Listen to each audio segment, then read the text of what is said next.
right, you guys. I gotta try to do a little better. So, we'll see how this goes. There you go. You say that till I send my ass home. All right, here we are. Here we are. Hello. They pay me now, so let's. For the sponsors.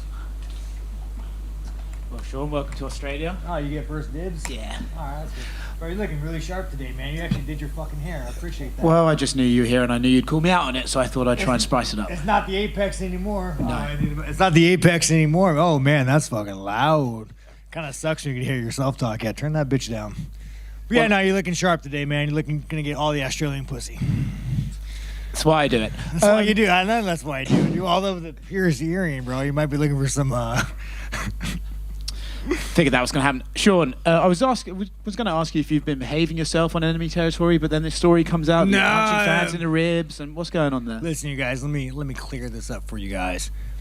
It was more in jest. It was fun. He had a giggle about it. I had a giggle about it. But you know me. You gotta do the right things. Okay. Continue. How are you feeling about this Israel Adesanya matchup? On paper, most people would say, "Oh, you need to go in there and grapple this guy to win." But we saw them say that about the Alex Pereira fight, and you didn't do that. So, what are you thinking about your game plan ahead of Sunday? I mean, here's the thing, guys. I've been wrestling my ass off. But I also wrestled my ass off with Alex. Problem is, man, you get in there and your dick gets a little bit hard. Next thing you know, you're going to turn into a boxing match. So, you know, maybe I'm going to try to be a complete MMA fighter, but no promises. No promises. Did you learn anything from Alex when you sparred with him that can help you in this fight, or was it kind of you were there to help him, so you weren't really learning things from him, it was the other way around? I mean, it was kind of both, you know, like you ask a guy at that level, like, hey, what do you see? What do you see, world champion kickboxer? And, you know, he gave me some insight, and, you know, we changed and adjusted accordingly. But at this level, man, there's no mistakes. You make one mistake, you're fucked. Yeah. What do you think is the biggest threat Izzy can pose to you this weekend? Bro, did you grow a beard out? You look a little bit more masculine. Is that what it is? I'm trying to emulate you. Did you have a beard? Is that what's going on? You have a beard now, right? Yeah, you look like the top now. I like it, bro. No, you're good looking. Are there women in here, bro? Give me a. He looks a little better, right? You look like you got some hair in your nuts now. Thank you. Well, actually, that brings me to my next question. You shave. You talk, you know, a big game and all this, but then we watch the Embedded, and you're there with your girlfriend going on long walks. Oh, guys, kissing. I'm a soft motherfucker, you guys. I'm telling you, my girl will go away for a week, and then like you'll find me in my apartment looking around at all my furniture and shit in my bed frame, like cleaning guns, like a fucking weirdo. And I start thinking like, who the fuck am I? Why do I have all this shit? Where the fuck am I? I don't even recognize myself. So here's the thing, guys. Women are the glue to society. And this is why I try to tell you guys, yeah, women don't need to work. They need to stay home and raise a family. But women are the glue to society. If right now all women were to vanish off this fucking world, I would eat you motherfuckers. I would go straight cannibalism. One day would go by. You think I'd be, right now, you take all women off this planet. Do you continue doing what you do? I take the earring out. I know you should take that already out now. But no, you take all women off this fucking planet, dude. And I mean, I might just put a bullet in my head. What is the fucking point at this point? No pussy, you know, I gotta make my own food, fold my own laundry. What is the fucking point, right? So what sort of woman does it take to be with Sean Strickland, I wonder? No, dude, actually, if you ever met my girl, you'd be like, what the fuck are you doing with him? She's actually 2 degrees, you know, East Coast girl. Actually solid, you guys. What I do, though, I don't tag her or anything. I don't fucking put her in my interviews. I hide her away. As far as she knows, I got a double life. So against Israel Adesanya, are you planning on coming out there and shooting a double, or do you have to mix it up and try and, you know, sort of get his game and read with his cues? I mean, here's the thing about Izzy, man, the China man. If we could start calling him the China man, or the China whore, Chinese whore would be nicer. You fight a guy like that, dude, fucking little twinkle toes, running around, dance around, it's hard to shoot. You know, you're going to have to go nose to nose, dick to dick, and make it a war. How do you start doing that against a guy who is moving like him, though? Do you just have to cut off the ring, you know, fucking take some jabs, take some punches, get some blood, give a little bit to the gods. Okay. Yeah. Last one, I mean, you're summing up everything beautifully, but last one for me, how are you finding being in Australia? And do you feel like you're on enemy territory, or do you feel like... No, man, you think the Australians want fucking the China man to win? They don't want the fucking China man to win. Nobody likes fucking Izzy. Izzy's a fucking cringe lord. No, man, you know, it's actually kind of funny. Kind of funny, right? Because I always think America's the greatest in the world, and we are the greatest in the world, by the way. But I always think this. But then you come here, there's no fucking fat people. I look at this audience, there's no fat people. You're a little on the thick side. Are you American, Australian? Oh, well, man, but again, for the most part, there's only like one of them. You know, man, if you want to go work out afterwards, I got you. But everybody's happy. No one's staring at their phone. You know, there's no whores running around. Everybody's moderately dressed. The titties aren't out. Go to Miami. Go to any place in America. So, guys, I'm starting to think that America might be the fucked up one. But, yeah, continue. America, greatest country in the world. Colby Covington, you know, that little fucking whore. In the embeddeds and the countdowns, you use the phrase "Izzy just fucking sucks." Oh man, this dude, you got all the piercings, bro. You got is your dick pierced? Yes, it is, you dirty motherfucker. Yes, it is. Yes, it is. It is not. Oh, yes, it is. No, yeah, I wish somebody could post a picture of this man somewhere. All right, continue. You use the phrase "Izzy just fucking sucks" quite often in the countdowns. Do you actually believe he sucks, or is it just, you know? I mean, I don't say he's one of the best kickboxers in the world, but Izzy as a man sucks. Izzy as a man sucks. You guys. I gotta ask the black man. What is your name? What's your name? Lee. Are you American? Where are you? UK. London. How much would it cost for you to hold up a Chinese flag and say, "I'm not black, I'm Chinese"? How much? What's your dollar amount? No fucking comment. No fucking comment, you guys. So does that answer your question? Israel also said the UFC might not have wanted you in this main event. He's the one that kind of talked them into getting you in. No, well, thank you, Izzy. I'm telling you, I would probably like Izzy, you guys. You know, I'm sure he's a nice enough guy. You know, thank you, Izzy. Thank you for the paycheck, sir. I can't wait to fight you. Is he a guy that you'll have to beat twice, considering like when Alex beat him, it was an immediate rematch? Oh, I mean, I'll fight him in the fucking parking lot afterwards, you know? Again, guys, I like Izzy. I'll fight anybody in here. I like fighting. It's fun. And then last one for me, you tweeted about the open workout. You invited fans to bring gloves. Oh yeah, no, I'll give you guys some work. If any of you guys want to get some fucking work, you know, we could do the man dance. I got you. Mr. Canada, what's up, dude? Not much. By the way, you know, you don't do your fucking hair. You don't dress. You don't wear overalls. You don't even dress up to talk to me. That's the kind of fucking professionalism I expect from you fucking people. Continue. There you go. Want to meet your standards. We've seen Jared Cannonier around here as the backup fighter. Oh, yeah. Jared's a solid guy, man. Good fucking guy. He seems to be one of the few people you have nice things to say about. I mean, how do you not, man? He's a good husband. You know, he's a good father. You know, good father. He supported a family while his wife could raise good kids. How do you not like that fucking guy? You know, he's a solid motherfucker. I got robbed, 100% robbed. It's so funny after the fight, you guys. This fucking guy, man, you're a sharp dressed motherfucker. You just kind of see things from up here, you know. After the fight, they go, well, Sean Strickland took damage. Motherfucker, I am white and pasty. Cold weather damages me. You could have fucking wind. You Australians know this shit. You could have wind come down. Next thing you know, my face starts fucking bleeding. So if that's your metric you guys score fights on, we need new judges. Do they talk to you about the backup role? Like if something happened crazy during the week, are you more than happy to fight Jared again? Yeah, sure. Why not? I'll fight Jared. I like the guy. I mean, you know, it's actually kind of funny, man. I don't really want to fight Jared. I like Jared. It's kind of like there's no desire in me that wants to try to like hurt him. You know, he's a nice fucking guy. Have you met Jared? He's a nice fucking guy. You guys, he wouldn't be making fun of fucking dick piercing over here if he was up here. He'd probably trying to have like a crystal seance with you, having to fucking have a good day, talk about your positive energy, Mr. Overalls. All right. You said you don't want to hurt Jared. Who are the people in the division that you want to hurt the most outside of Izzy? Oh man, you know, other than Jared, dude, we're all good, dude. Line them up, you know. Line them up. Let's fucking do it. Pay me and there's nobody I'm not down to hurt. But yeah, man, Jared's a solid fucking guy. People might look at the fight with Alex Pereira and like criticize, you know, your tactics and stuff. On paper, in the stats, you have the best defensive striking statistics. You know, I'll tell you with Alex, there's a lot of pressure with that fight.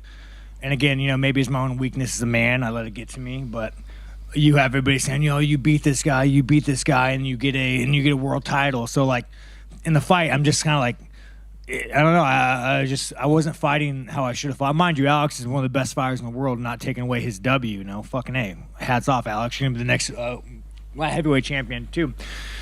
But I just kind of let the pressure get to me a little bit too much, more than I should have. Do you think in that sense, you think people maybe overlook your defensive ability going into a fight like this? Yeah, I mean, here's the thing. It makes me laugh, dude. I could go train with the world champion boxer, best kickboxer, and I'll fucking put hands on him. So it just makes me laugh, man. I think I run my mouth so much people forget that I can fight.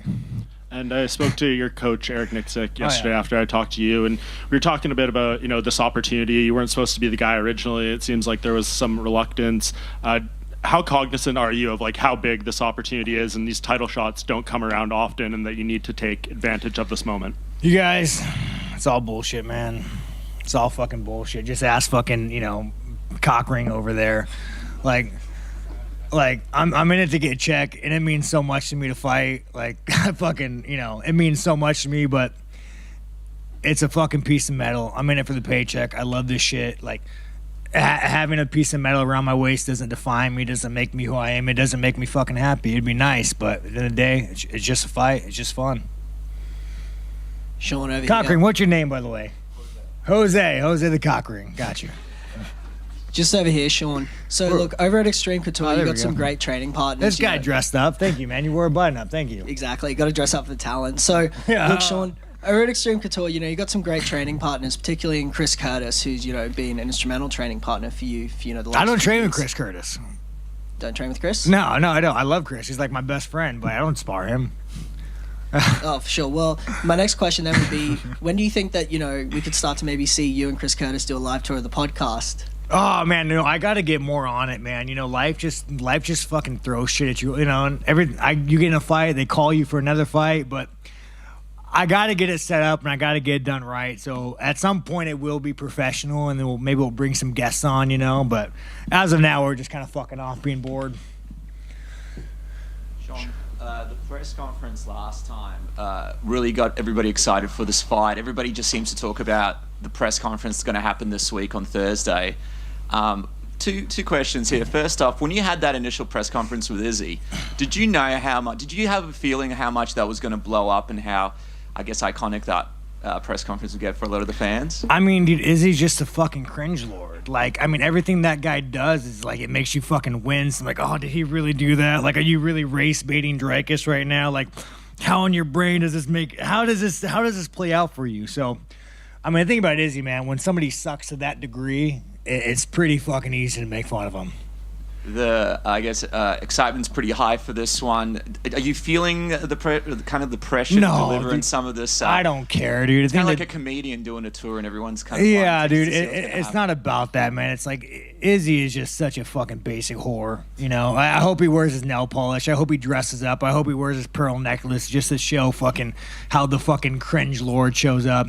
He's probably gonna start talking about Disney movies and how he's jerking off to anime and shit. My God, didn't he? Didn't he admit to jerking off to anime at one point? This fucking cringe lord. Fucking hey, even talking about it makes me want to go fucking take a shower. I feel dirty. And how do you feel about kind of being the honorary Aussie here? Because it feels like you're walking down the street, people are trying to get photos with you. Bro, you're enjoying yourself. Looks like you're having a bit of fun. I guess that just means how much people hate Izzy, But no, it's good, man. You guys are all good fucking people, man. You fucking Aussies. Well, it must be talked about. You guys did throw a pregnant woman in jail over a Facebook post during COVID. That must be talked about. Shame on you guys. How do you feel about that? Me personally? Yeah, how do you feel about that? Which woman was this? It was all over the news, man. How do you not know that? Here's the Well, thing, Australia. I would like you guys so much better if you had a freedom of speech. So if you could go ahead and make a freedom of speech like the greatest country in the world, we would get along better. I mean, how is that not standard with you guys? How do you not have a freedom of speech? Well, there's a bit going on in MMA. We've got other sports going on. Yeah, but but you as a country as a whole, you literally you have a government could say, if you say something we don't like, we will throw you in prison. How the fuck do you rationalize that? Are you confusing us with Russia or something? No, I'm not. I'm saying that there is a pregnant woman who was thrown in jail during COVID. I mean, who else? Do you guys remember that? Anybody else remember that? He fucking remembers that shit. That was all over the fucking news, man. So, and again, I love Australia and I love the Australian people. But you guys have done some fuckery, and so has America. But I think the moment Australia gets the freedom of speech, I'll like it more. Sean over here. This guy. So you've come into the press conference. You know, it's always interesting when you're on the mic. You know, people are laughing. Yeah, sometimes. Funny guy. Yeah. There's a couple girls in the audience who are like, fuck this guy. What a piece of shit, you misogynistic, mansplain, leg spread. It's okay, women. I support you guys. I hope you all have children and make great mothers one day. When you come into something like this or the press conference later this week, are you coming in off the cuff? Do you have stuff in your head you want to say? No, I just wing it, man. As you guys just give me fucking material, I'll wing it like fucking Cockring over here, man. What part of that man's not purist, dude? Jesus Christ, bro. Talk about... Don't worry, I'll give you the attention that your father never gave you. What do you want to talk about, sir? Tell me about your feelings. Tell me about your tattoo that you have. No, but it's fucking... It's easy, guys. You just look around and you just make comments like this fucking sharply dressed man. This guy takes his fucking job serious. Canada. Talking about that press conference, it's kind of been spoken about here. A lot of buzz online about looking more forward to the press conference than the fight. I've heard some people say. Yeah, I guess it's funny. People don't realize that we could fight, right? At the end of the day, man, you just go up there. You just embrace the autism. And, like I always tell people, like, I'm not really much of a liar. I will embellish, as we all do. I'm a showman shit. But I always tell people, like, I always thought I had some moral high ground because I usually tell the truth. But then I'm starting to realize I'm just fucking autistic. And I just can't shut the fuck up. But yeah, no, it'll be a good time. It'll be a good time, you guys. With that, the job is to fight. This is all around it, but the job is to fight. Do you feel underestimated or disrespected at all? Yeah, again, Izzy's one of the greatest kickboxers in the world. It's always an uphill fight, It's a fucking uphill fight. It's going to be a fucking war.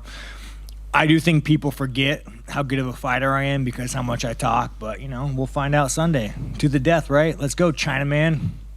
Thank you. One more question. Sean, just over here to your... That's a UFC calling him. We got to get this fucking guy out of here. Sean, just to your left.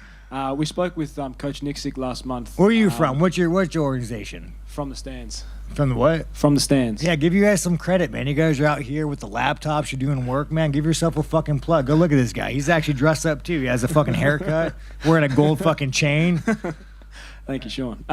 Look, we spoke with Coach Nixick last month leading into this fight. Oh, you're asking me a fighting question, huh? Yes. All right, fuck. Yes, sir. Well, what I'm going to do, guys, I'm going to go in there. I'm going to hit the guy in the face. I'm going to grab a single leg, and then I'm going to try to hit him again. Well, look, he sort of said that you're going to have to create a lot more chaos in this fight because he believes if you stay at range or at length with Izzy, then it could be a long night.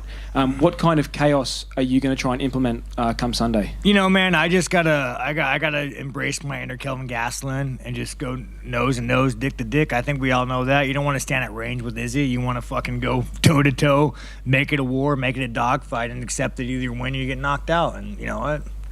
Let's fucking go. Let's have that party. And just one quick one before you go.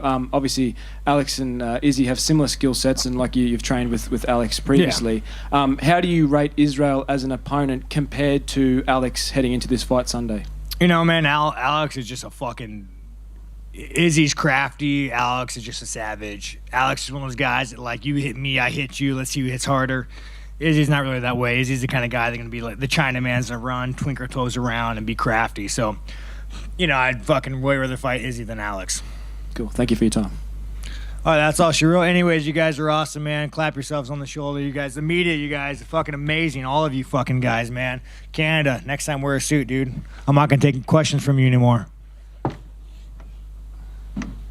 That wasn't bad, right? The UFC's not going to call me afterwards. They're going to call me afterwards? They're not going to call me afterwards.